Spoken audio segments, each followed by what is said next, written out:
అలాగే ల్యాండ్ జిహాద్, అలాగే బిజినెస్ జిహాద్ అని చెప్పి ఇప్పుడు కొత్తగా వచ్చింది టూరిజం జిహాద్.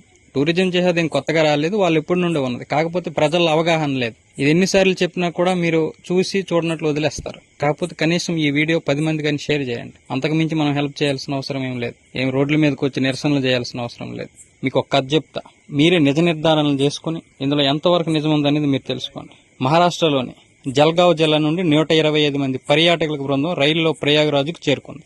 ప్రయాగరాజ్ చేరుకున్న తర్వాత గ్రూప్ లీడర్ కేసర్వాణి ట్రావెల్స్ కి చెందిన 3 పెద్ద అలాగే చిన్న బస్సులను బుక్ చేస్తాడు. బస్సులు గోరఖ్పూర్ సోనౌలి ఇంటర్నేషనల్ బార్డర్ నుండి 8 రోజుల పర్యటన కోసం నేపాల్ దేశంలోకి ప్రవేశిస్తాయి. ప్రయాణికులను ప్రయాగరాజ్, చిత్రకూట్, గోరఖ్పూర్, అయోధ్యధామ్ మరియు నేపాల్లోని ప్రసిద్ధ పర్యాటక కేంద్రమైన పోఖారాకు చేరుకుంటాయి.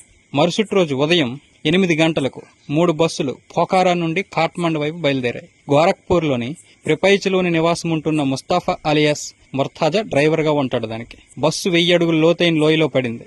ఫలితంగా 30 మందో 40 మందో యాత్రికులు చాలా దారుణంగా మరణిస్తారు. డ్రైవర్ మాత్రం దూకి తన ప్రాణాలు కాపాడుకుంటాడు, లేదా చిన్న చిన్న గాయాలతో బయటపడతాడు. ఈ కథ మీరు విన్నప్పుడు ఇది కథ కాదు, కథ అని చెప్పాను కానీ కథ కాదు, ఇది నిజం. ఇదే జరుగుతుంది. గత 2-3 దశాబ్దాలుగా జరుగుతున్నటువంటి విషయం. మనం తెలుసుకోలేక మనం ఒక మూర్ఖులుగాను లేకపోతే గుడ్డి వాళ్ళుగాను ఉండిపోతున్నాం. ఇది ఒక షార్ట్ ఫిల్మ్ కథ కాదు, ఒక సినిమా కథ కాదు. నిన్న జరిగిన ఒక యథార్థ సంఘటన. మొన్నే మీరు కాఠ్మండు అదే నేపాల్లో ఒక లోయలో పడిపోయినటువంటి బస్సు ఏదైతే ఉందో ఆ బస్సులో 40 మంది చనిపోయారు. అందరూ కూడా హిందువులే. కానీ మరి ఆ డ్రైవర్ బతికాడు, ముస్లిం. ఒక్క ఈ డ్రైవర్ అనే కాదు, అనేక మంది డ్రైవర్లు అందరూ ముస్లింసే. వాళ్ళందరూ బయటపడతారు. ఎందుకంటే వాళ్ళందరూ సిద్ధంగా ఉంటారు అన్ని విషయాలకు. మీకు ఏదైనా డౌట్ వస్తే, ఇక్కడ సందేహం పుట్టకపోతే మరి నేనేం చెప్పలేను. ఇప్పుడు గత 6 నెలలుగా చూసుకుంటే హిందూ భక్తులను టూర్కి తీసుకెళ్లే బస్సుల్లో 95% అందులో ప్రయాణికుల మధ్య ప్రమాదాలు లేదా ప్రాణ నష్టం జరిగినట్లు అనేక నివేదికలు ఉన్నాయి. కానీ దీనికి 95% మంది ముస్లిం డ్రైవర్లే. అందరూ కూడా బ్రతుకుతారు. మీరు అడుగడుగున జిహాద్ నీడలో ఉన్నారని నమ్మకపోతే అది మీ కర్మ.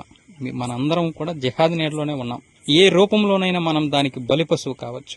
అంతేకాదు, మీరు చెక్ చేసుకోండి, గత 3 నెలల నుంచి ఎప్పుడైతే ఇండి కూటమికి 230 సీట్లు వచ్చాయో దాని తర్వాత ఈ జిహాద్ అంతా కూడా ఊపందుకుంది. నిన్ననే ఢిల్లీ పోలీసులు MBBS డిగ్రీ చదివిన ఓ ఉగ్రవాద సంస్థకు డైరెక్టర్ గా ఉన్నటువంటి ఒక ముస్లిం వైద్యుడిని అరెస్ట్ చేశారు.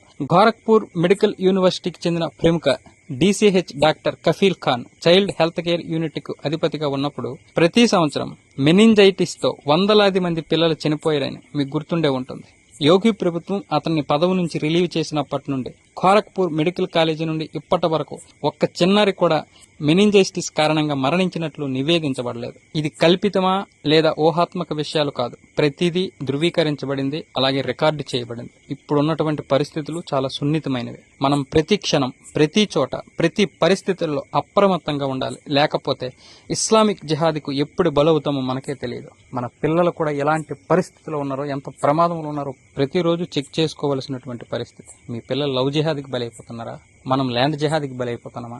లేకపోతే బిజినెస్ జిహాద్కి బలైపోతున్నామా? లేకపోతే హాస్పిటలైజేషన్కి బలైపోతున్నామా?